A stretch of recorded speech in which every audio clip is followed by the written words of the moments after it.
And now shifting focus to the war in Europe, tensions between Russia and Ukraine continue to rise despite recent efforts to ease hostilities. A temporary ceasefire over the Easter weekend offered a brief pause in fighting, but violence quickly resumed once the truce ended. In eastern Ukraine, Russian drone strikes caused a fire at a local food establishment and damaged a home.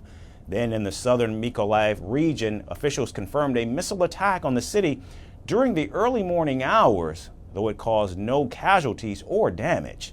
Now the short-lived ceasefire, which was declared by Russian President Vladimir Putin starting on April 19th, was meant to last until midnight on April 21st.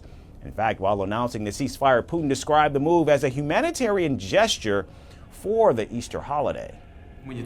Guided by humanitarian considerations, today from 1800 hours to midnight from Sunday to Monday, the Russian side declares an Easter truce.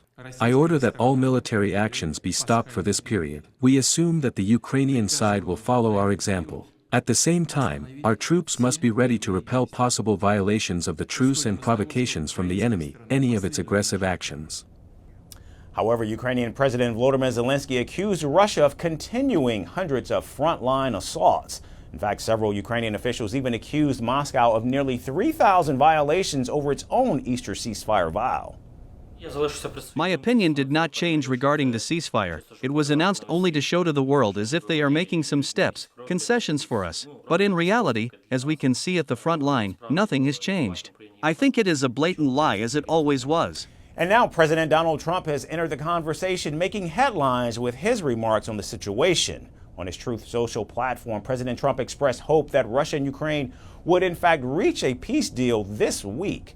The comment seemed to be a U-turn on a previous statement where he said that if either side delayed negotiations, the U.S. might withdraw from the peace process altogether.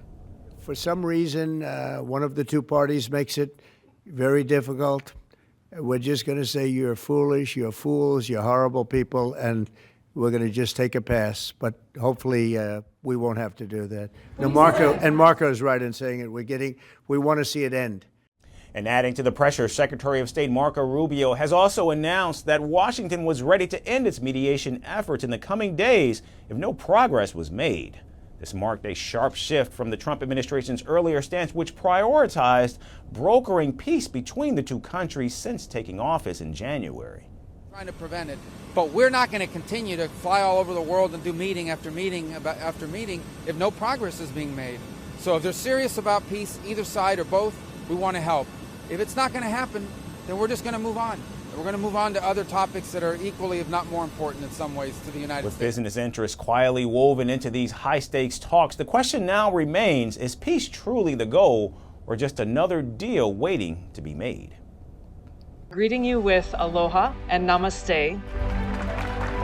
I love India. Presence, occupation of a territory by another country pertains to India, what we saw in Kashmir. How do you see Trump's America? Yes, the current administration behaves differently from the previous administration.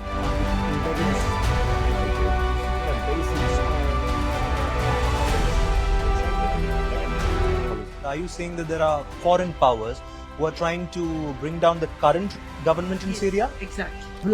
Iran, maybe Russia too. Prime Minister Modi committed to South-South, cooperation.